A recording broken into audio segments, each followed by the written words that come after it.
Tire chenro ma sirkal bende nitiere godo mar kedo kod tuoni mano mar kansa. Ng'eni gin kansa kidienje mopogore opogore, to bende kata ka warango okenge ma sirkal bende oseketo. Wang'eni maber nyaka bed ni jatelo moro ponono ka owewa kokalo e tuoni mar kansa. Kowinjo ka sirkal wuok oko mager ahinya mondo mi gichak wacho ni oyo tuoni wanyalo kedo go yo machalo kawo ngima ji ma opogore opogore. Nitie ji mathoth ahinya mosewewa Nyasaye oket chunygi kama okwe, kendo kata okinyi ma kono kama nitiere ka gineno chenro gipenjore ni bende nitiere geno sirkal keto okenge machal nade, bende kama ibete kaka jalup jagoro maduong' mochung' ne lakteche pacho kae. Okenge mage ma oseket ma pono nyalo wacho ni kato osego okang' makare. Koro okang' ma sirkal oseketo maber and first of all just why raising awareness ni ji nyalo mark that month man awareness is very important. Mario no sirkal masani ni oketo wach mar preventive medicine, wach mar prevention, wach mar geng'o tuo ber moingo thiedho tuo. Sasa ni koro waloso nyamrero makele kod gwengegi ma nyamrero komegi puonj malong'o weche mag kansa gi ginyalo keto ng'eyo symptom kata kit tuo ka chakore ma nyamrero wacho kama ber nitie kido makata ka gama miyo neno kama dichuo koneno to luongo nyamrero ni ane awinjo kama to nyamrero be biro timo that examination. Of course ok gilonyo weche mag thieth, lakini kotimne gi training e weche mag kansa, puonj gi kido mag tuoche mopogore opogore ma gineno ting'eyo ni tuo mar kansa mar thuno nyalo bedo. Nitie kaka wach kansa ni en tuo neno yot, thuno en gima nenore mayot e kiyo kata kialuok king'iyo kiyo kata kiluokri seche miluokri to kiting'o badi malo to ing'iyo thuno ing'iyo yuothi kata ngai okuot kata pien mar thuno chako loko kido luongo ni pod orange ni pien mar thuno chako loko pien mar ndim kata machunga mano kod odot modonjo iye no thuno koro kuot, thuno nigi rem ka thuno chako golo remo ineno o size achiel chako to duo moingo nyawadgi ineno mago kata ka jo nyamrero gi puonj e weche mag science go to ginyalo fwenyo, lakini manyaka sane bo secha kata puonj gi ponono osechak time gi training e mano ka itimo gi training aina mane ma kipiri to wacho ni nyaka gikaw joma nigi background mag goch mag thieth kaka nurses kaka nurses kikwanya vagabond mama mi kod gweng ni nikech ni support governor kuri ketini youth leader youth leader do ginyalo miyo ng'at makata gamiyo oluongo no tim examination to yakra yie mondo ngi kata nginono ineno ko yaka giyier joma the community trust ngama jo community yie ko kata bia ngisi gima chanda ka ngama dichuo to gidhi chakla dai chiro ni o muri we tude chal neno kamano mo healthcare workers kata healthcare promoters go nyaka gibejo ma jo gweng ni ga diera gi lugo kata gi heshima mang'ama nyalo ngisi maling ma chando dho chunye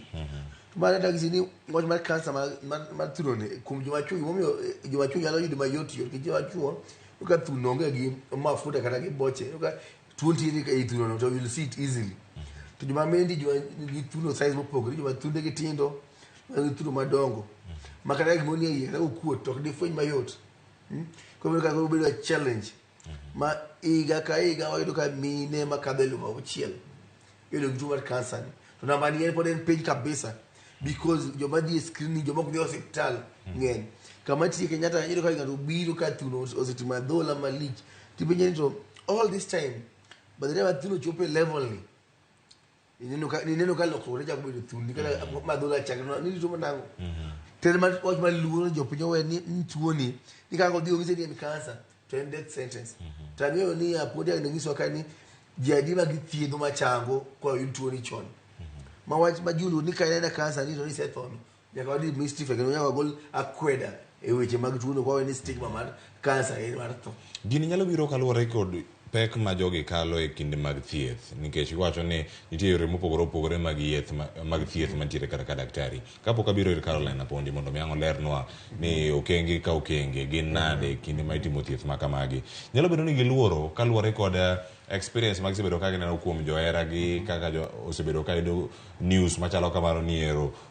an koran gi kansa ere kaka idak kendo kaka nyalo bedo kacha ka idhi chako gigo mag kemo kachelo kodaka yore mamoko mag thieth nyalo bedo ni weche manoko ema oganda nigo mathoth maonge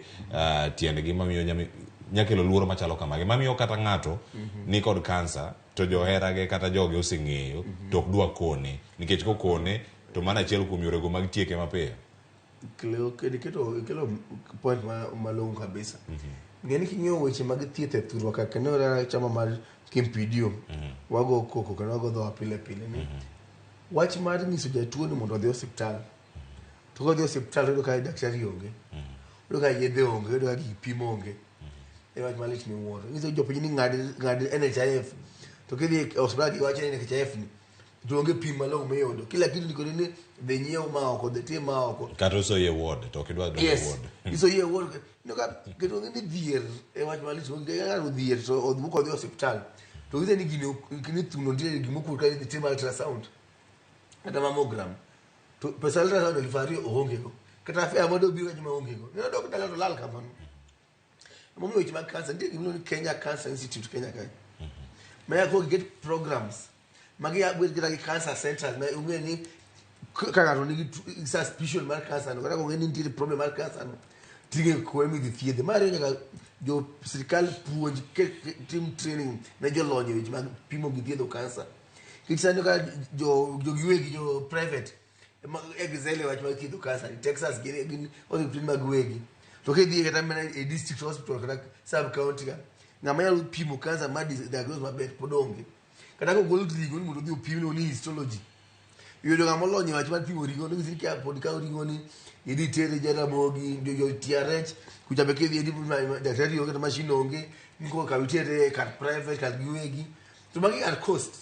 interest sanye jo pinyo lony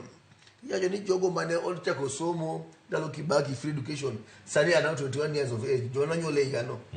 ko gi jo molonyo weche mag somo gi ngeyo gigi sani wach mag knowledge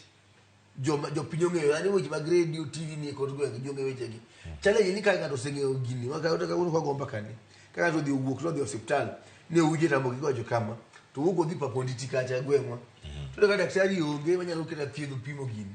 kata kama ile dago scan be onge paponditi tigi sini ani ko wangi cancer program ke governor wa menga ma champion mugi ke wa Africa Cancer Network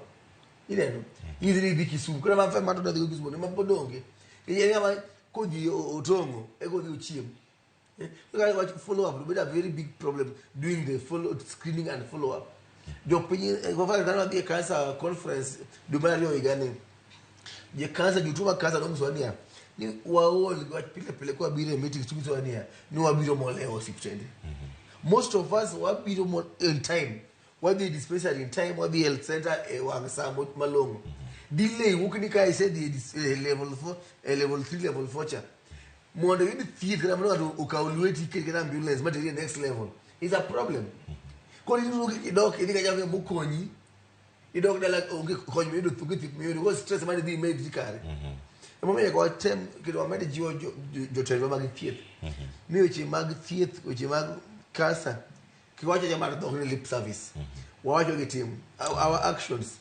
mashoni wa gimwacho go watimo ka wapacho erokamano wacho ni weche mayo